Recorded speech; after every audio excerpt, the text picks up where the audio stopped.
everybody. Tonight I come to talk to you about polymer clay. Polymer clay was basically a found invention.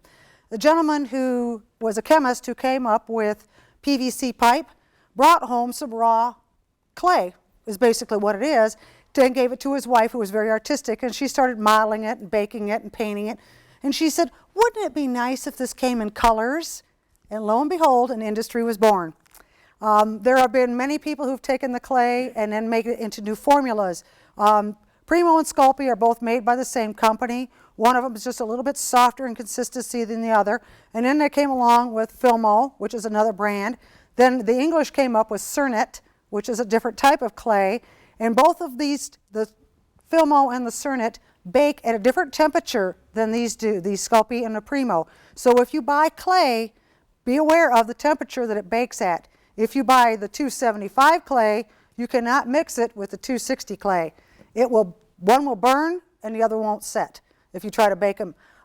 We don't use a toaster oven because toaster ovens do not maintain a constant heat temperature like a regular baking oven would. You can use your baking oven to bake clay, like when I made this giant mask here, which has all the leaves all over it are all clay. This mask went into my regular oven, but when it was done, because this is an oil-based product and it gives off plasticines as it bakes, this film gets on the inside of your oven, and you don't want to taste that in your next pie you bake, so you need to just wipe it out with soapy water and wash out the inside of the oven. They do make ovens that are made primarily to bake polymer clay. You can find them at any craft store. They look almost exactly like a little bitty convection oven, and it's got a little rack in it, and it's got a timer on it, and they need to be preheated just like your big ovens, so that when you bake the clay in there, it will actually maintain that perfect temperature. We also have temperature gauges that we can put in there to set them to make sure that they were set at the factory to the exact temperature that says on the dial. I do have 4 ovens. Some of them have to be set at 250, and I've got one that's set at 270, which is right exactly where it's supposed to be. Every one of them is just a little different, so it's better to have a thermometer to check them before you start baking the clay in them, just to be sure.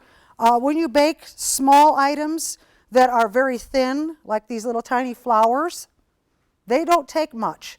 The packaging says 275, 15 minutes for a 1/4 inch of thickness. This isn't a 1/4 inch thick. This only bakes for about 10 minutes. Otherwise it gets brown. It turns a dark brown color and it looks like it's an overbaked cookie. When you're doing smaller things like this little box, which is all covered with clay, I'll hand these around too. This, you bake the entire thing in the oven. This is a recycled Altoids tin. And I redecorated these up and I gave them out as little stash boxes for Christmas presents for everybody, and I put a lottery ticket in them for everybody's for Christmas presents. They're a lot of fun to do, and I can tell you from past experience that it takes longer to make the canes than it does to decorate with them, because they'll last for pretty much ever as long as they're not exposed to too much heat. They stay soft. When I make canes, we start out with a combination of colors, 1 or 2 usually. It's softened. It's put through the pasta machine until it's conditioned. Once it's soft and it's sheeted out, we'll divide them into triangles. And this is the start of what's known in the business as a Skinner blend. And by putting these together, like so, you get this patch and it triangulates it. And we'll put it through the pasta machine repeatedly to blend the colors together. Now it looks like it's a mess, and I know it does because that's the way they normally look when they start out. But as you work with them, gradually they'll start to blend. And it'll take about 15 to 20 passes through the pasta machine to get this to where it's blended. And it should be a nice even blend going from dark to light across the clay.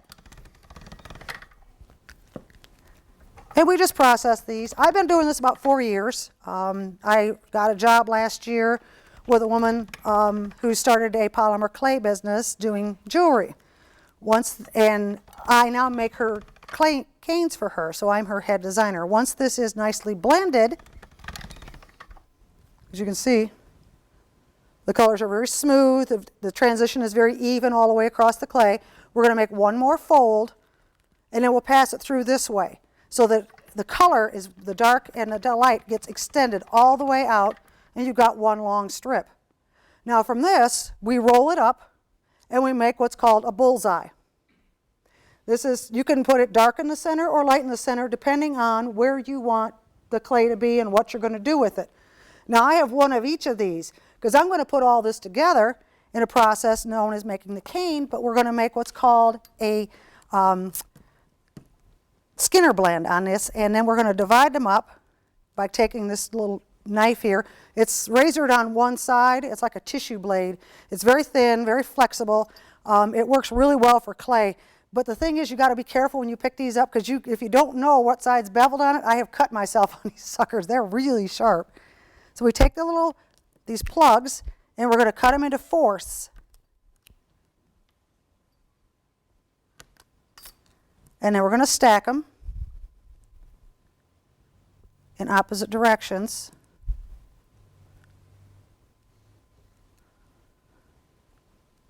And this is the process of how we make some of these canes. And by alternating these, you can do alternations of 3 different types of clays or 4 different colors of clays. This one we're doing 2. We stack them up like this. And then we're going to mash them all together and make it round again. And these are some of the canes that I have made. I have hundreds of these, and anybody who's made canes will tell you this, that if they're truly into this, they've got boxes of these things. And we do make hundreds of them because you never know what color you're going to need for the next project that you're going to work on. So I'm going to hand these around so you guys can see these. This one right here with a tan and burgundy, this is called a jelly roll. It's just 2 sheets spiraled together. The rest of them are leaves or flowers, and they're just different types of patterns.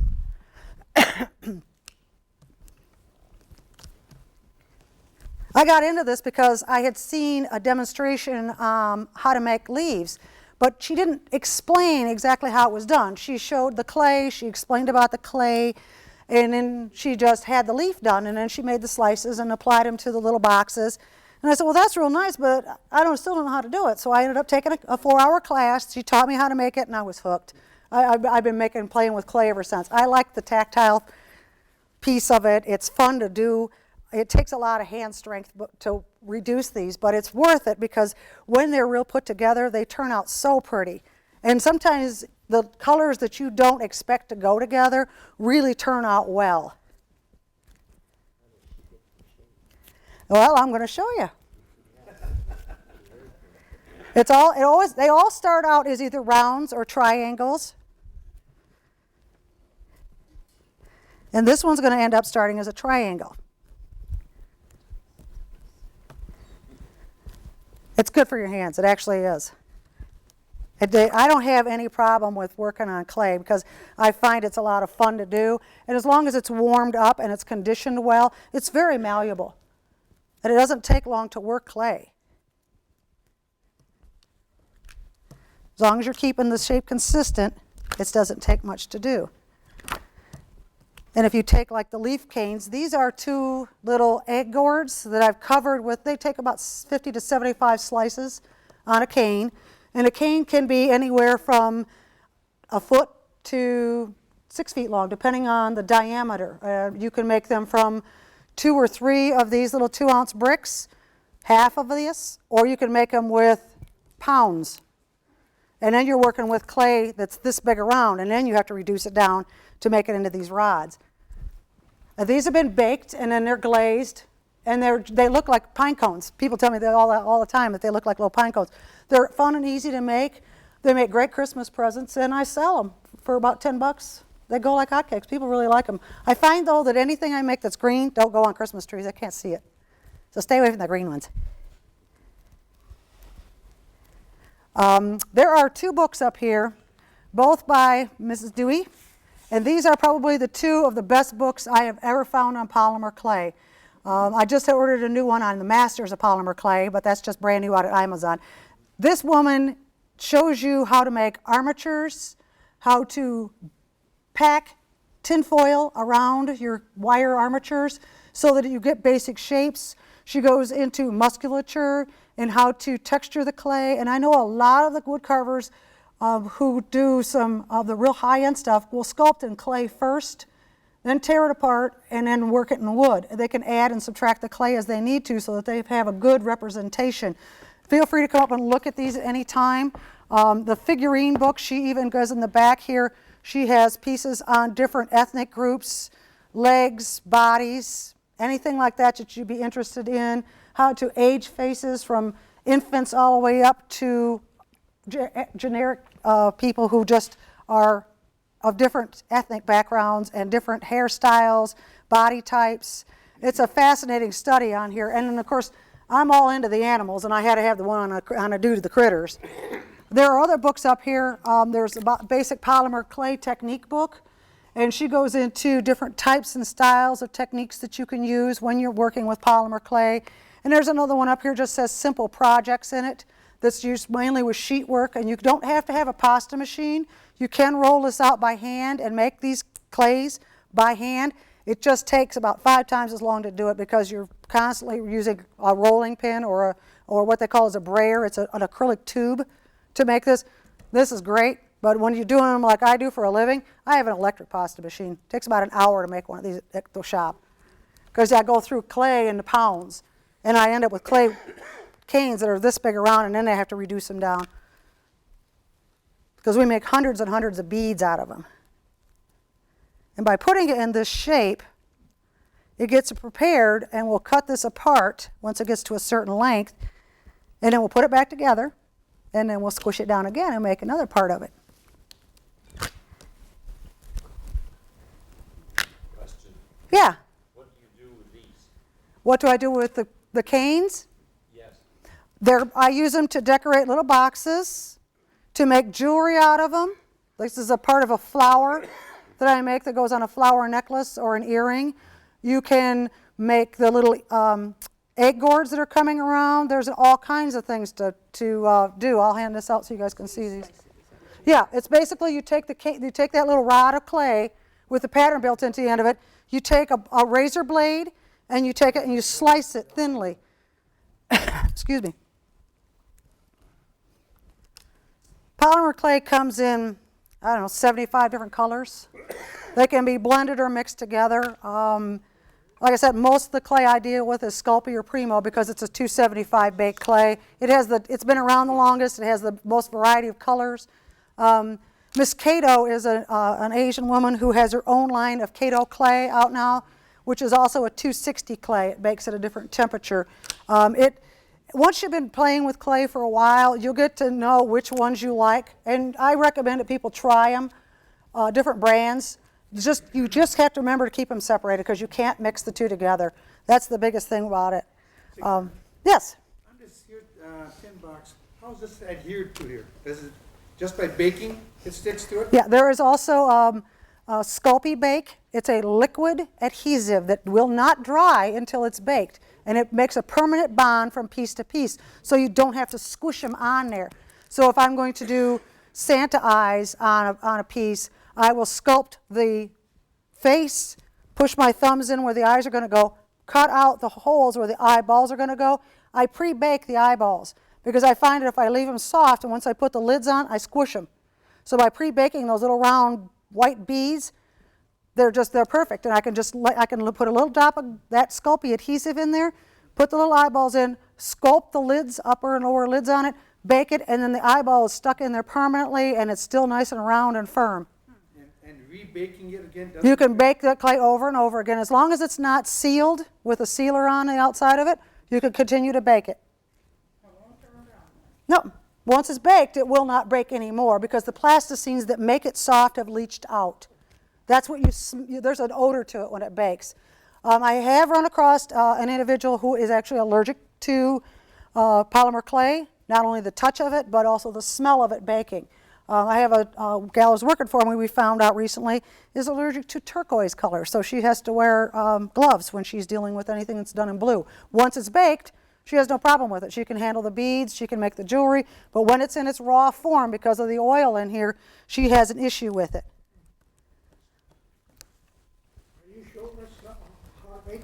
I'm going to show you how to make a cane. Yep, that's what we're working on. It takes a little bit to get the clay worked out.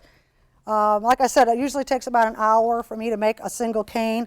What we're calling right now is reducing, and I'm trying to keep it in the triangular shape.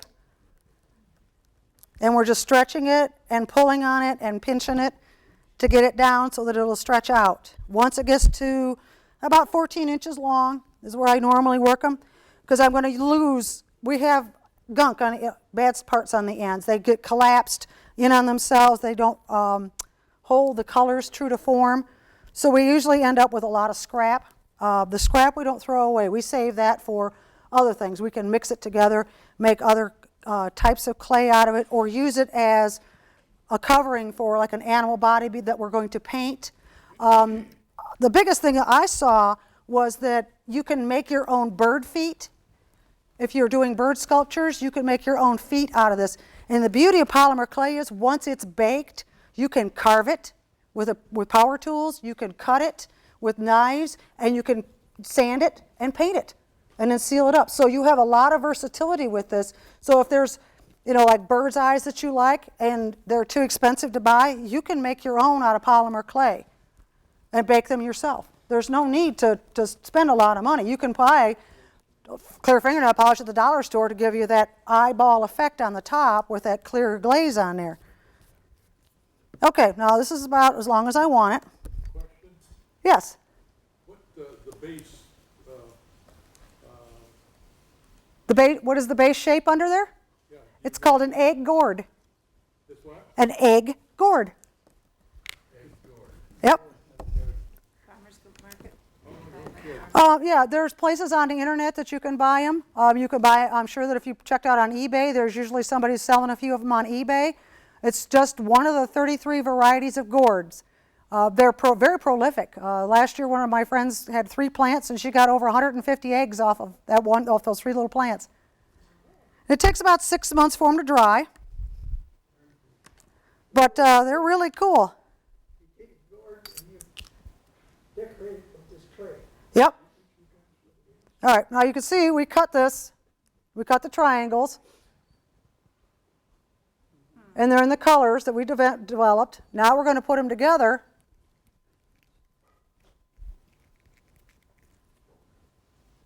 Oh, got a little bit long there.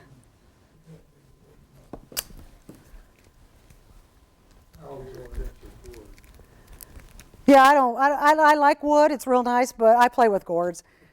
They're my first passion. We're going to use a little bit of this fuchsia. Some colors will leach more color onto your hands, the reds and the bright pinks. Some of the blue will also leach off onto your hands. The red's probably the worst of the group as far as for leaving color on your skin. Normally we take a little baby oil or mineral oil on a napkin and wipe off our hands when we're going to change colors, particularly if you're going to a lighter color. Okay, now I'm going to take this half that I made. I'm going to lay this in as the core. And I'm going to sandwich the center in.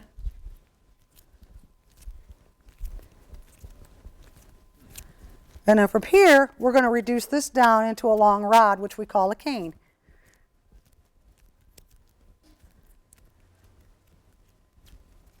It's not a walking cane. No, but you can decorate a walking cane with it. You'd have to put it over PVC or wood.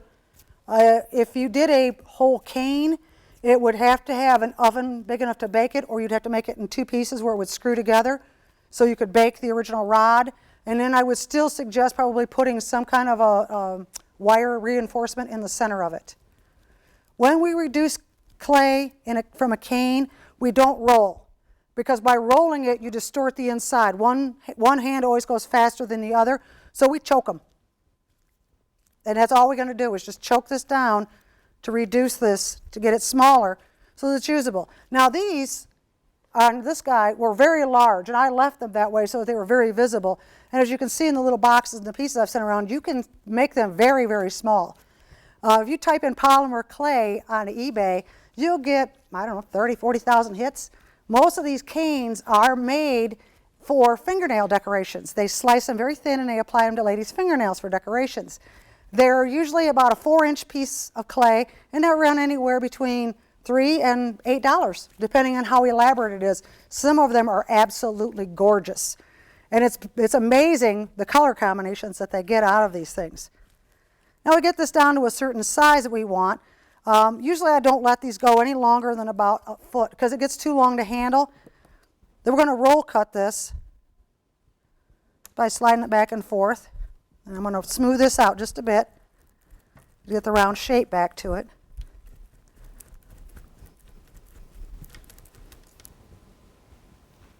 And then we have the inside. And I make hundreds of these in all different color combinations. And you ask how we get the shape in here? It's pinched. Once this is reduced to this size, we'll simply take one end and pinch it and go all the way down the cane to make it into the leaf shape. And you can double diamond it by pinching the other side. And so you can distort this into any shape you want until it's ready to bake.